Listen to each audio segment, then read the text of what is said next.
Is the Raleigh, North Carolina housing market shifting to becoming a buyer's market?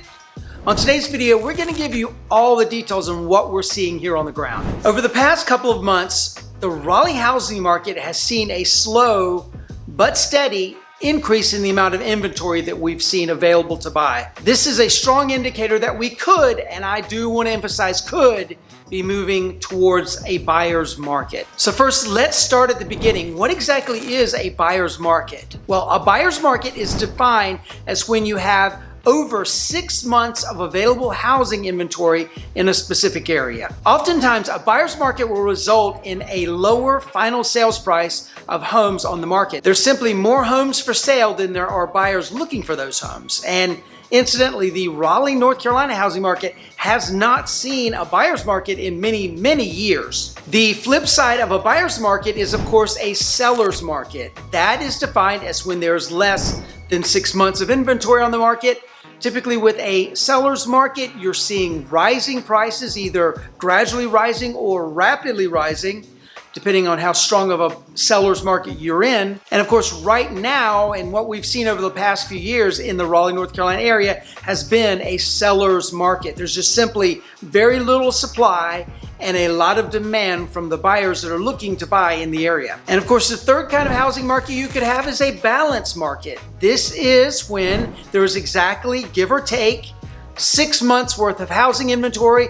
This is defined as a healthy market, and this is where you see slow but steady appreciation of home values over periods of many months, many years. Raleigh has been really well known over the past 10 or 20 years of being a relatively balanced market where the housing values are only going up about 2.5%, 3.5% per year. This is something we were very used to up until the pandemic, when things started rapidly changing here in our area. So, how many months of inventory do we have here in the Raleigh metro area right now? We did a deep analysis of the area, and most of the cities that we're talking about that you would be familiar with and we're familiar with are looking at about 2 to 3 months of inventory right now, which is putting the market in a seller's market and continuing to be a seller's market. Now let's compare these numbers to other cities. We currently have a ton of buyers reaching out to us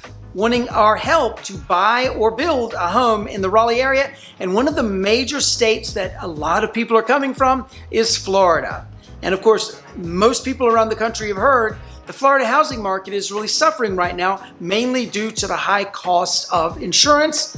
But let's look at how many months of inventory we are seeing in some of the Raleigh cities, starting with Tampa, Florida, where they have 4.5 months worth of available inventory currently. Miami, however, has 6.3 months of available inventory. And Naples, Florida has a shocking 10.7 months of available inventory currently. They are clearly in a very strong buyer's market at this point. Let's also look at a couple of markets that have been hot over the past couple of years, starting with Austin, Texas, a city that gets very much compared to Raleigh in the press a lot of the time. Austin, Texas is currently sitting at 6.3 months of available inventory. And also Nashville, Tennessee is sitting at 5 months of available inventory currently. So what do we think is going to happen in the Raleigh, North Carolina market? Well, the good news is the Raleigh market is still very strong. There's still a lot of demand out there. We have a very strong, diverse economy that continues to attract people from all over the country, and in fact, from all over the world. Raleigh continues to rank high on the best list of best places to live, best places to get a job, certainly best places to get higher education, and this is continuing to attract a lot of people to our area. All this is going to result in a population boom that's expected in our area coming up over the next few years. And of course, with a population boom, those people have to live somewhere, so expect housing to be continuing to be under pressure. Plus, even though we have seen a slight slowdown in sales of homes over the past couple of weeks, month, where it looks like homes are taking a little longer to sell, we still are sitting on quite a shortage of available homes that are out there available for people to buy. And this is especially compared to the number of people that live here and are moving here. All these things we suspect are going to allow Raleigh and the Raleigh metro area to weather any economic storms that may be coming throughout the nation. And just remember, very important, What's going on nationwide does not mean it's necessarily going to be going on Raleigh-wide or the Triangle-wide. And what is our team specifically seeing? Well, the spring housing market was very crazy here in the Raleigh area. There was a lot of pent-up demand and it exploded over the springtime. We attribute a lot of that to people waiting to see what was going to happen with the national elections and then just the economy in general. All these people that decided to hold off buying a home in 2024 literally came out of the woodwork in February and March of this year. And because there was so much activity out there, a lot of home sellers saw that homes were selling quickly and they decided, hey, now might be a good time for me to put my home on the market as well. And so therefore this influx of inventory has resulted in longer days on market and several price reductions throughout the Triangle housing market. However, not all of the Triangle housing market experienced the spring buying season quite the same. This is particularly true of the more rural parts of our area that are further away from Raleigh and Cary. Homes tended to take a little bit longer to sell, but one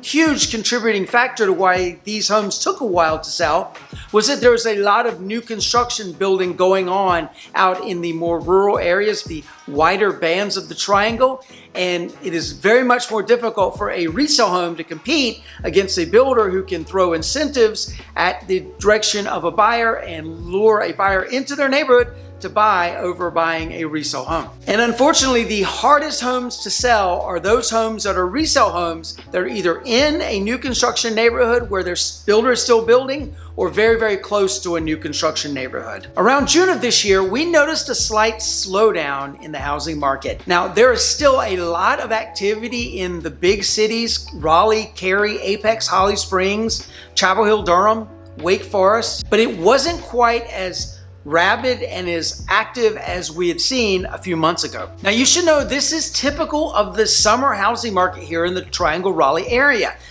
The summer is the time when people go on vacations, they're worried about cookouts and going to the beach, hanging out with family and friends. They're not so worried about buying a house. But when the air starts turning a little cooler, we start moving into September, late August, September, that period of time, when the kiddos are going back to school, this is when people start thinking, do we need to buy a new home now? Can we stand to live in this home a little bit longer?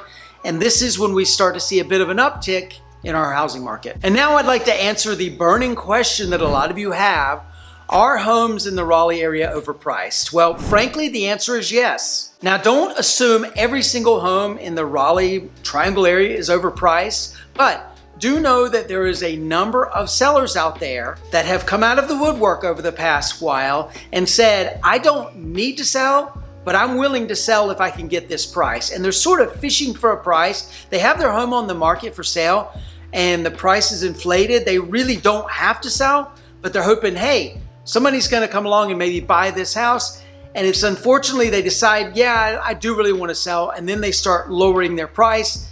This is what causes these price reductions that we're seeing here in our market. So just know that yes, there are overpriced homes in the area, but it's not all homes. So when you see a bunch of price reductions on a house, know that it's very likely that they overpriced the home on the front end, trying to see if they could get a good deal and an extra profit margin for themselves. And that is typically what's been happening and why they're having to lower their price. But do not assume, as I said, that every single home in the Raleigh area is overpriced. In fact, we've had a couple of transactions that we've done on our team this month where the buyer had to pay over asking price to secure the home. It was highly competitive. There were multiple offers. This was the norm back during 21, 22, 23. Well, it's still the norm in certain areas of our area, depending on the home, the qualities of the home, and the available inventory in a specific sub area of our market. This can all be really confusing and hard to determine whether you should get a deal or overpay for a house or have to pay over asking for a house. So certainly the best thing we would advise you to do is to reach out to us. We are experts in this market. We can give you advice on what kind of offer you need to make on which particular house. Contact us to the information below. We'll be happy to help you out with that. And so what should sellers know about this market? Unfortunately, a lot of homeowners in the Raleigh area are stuck. So if you're sitting on a 2.5%, 3.5% interest rate, it just doesn't make sense for many of those people to buy a different house, likely a smaller house, and end up having a higher payment. For example, if you currently live in a 3,000 square foot house and it is valued at about $600,000 today, your payment to buy that same house today would be somewhere around $4,000 a month when you're looking at a 6.8 or 6.85% interest rate. And if you had purchased that same exact house 5 years ago,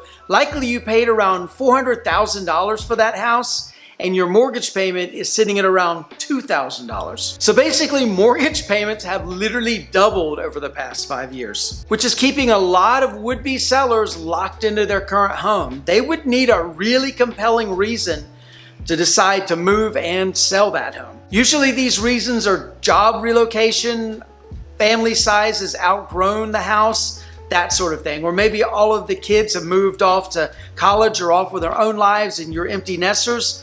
Those would be major reasons that you may decide to sell your house. But again, a lot of people are willing to grin and bear it, knowing that they're paying literally half the mortgage that they would pay if they had to go buy a new home today. So what should you do in your specific situation? Well, if you're a home buyer, know that we're still in a seller's market, but there are some areas of the triangle that are showing signs of softness. You may very well have some negotiating power that you're not even really aware of. For example, Dakota, an agent on our team, is currently helping one of our YouTube viewers buy a home in our market. He was able to get a $21,000 price reduction off of a new construction home because that neighborhood was selling out, and he knew that because he had sold so many homes in that neighborhood in the past. This is something that the average buyer out there, certainly the average agent that doesn't sell a lot of homes, would not know about. This was a great opportunity for the buyer, even in a highly competitive market, to get a heck of a deal. Also, if you're a buyer, know that sellers are more willing to do repairs now. They're willing to get deals done.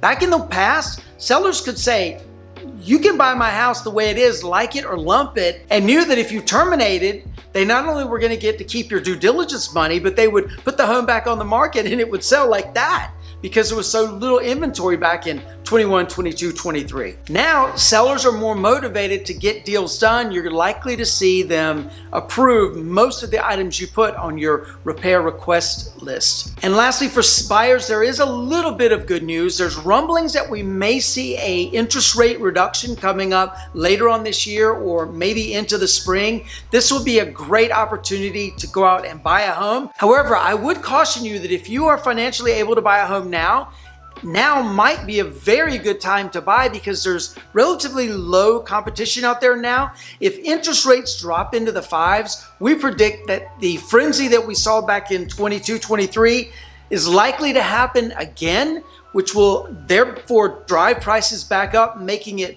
and increase competition, which will make it even that much more difficult to buy your home. You're better off buying now if you can financially stand it, and then refinance that home when interest rates come down. And as far as sellers, is now a good time to sell? Well, we certainly say if it makes sense to sell, then yes, now is a very, very good time.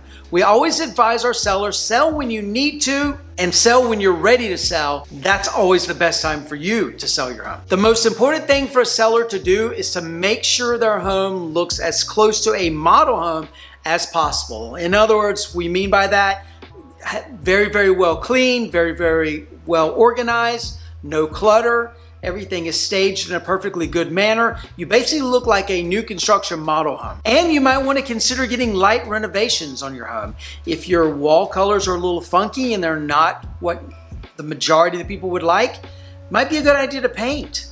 Some touch-ups and some things that you can do around the house could very well result in you getting thousands and thousands of extra dollars. And if you need any help with this, we are happy to share our Morton Bradbury approved vendor list with you. Contact us at the info below. We'll be happy to get that over to you. And we're happy to come visit you in your home to give you some ideas about what renovations you need, if any, and what staging advice you would need to get your home sold for maximum value. So if buying or selling a home in the Raleigh, North Carolina area is in your near future, contact us at the information below. We'll be happy to get things started with you. Check out this video. We think you're really gonna like this one as well. Like and subscribe to the channel if you haven't already done so, and we'll see you on the next one. Take care, bye-bye.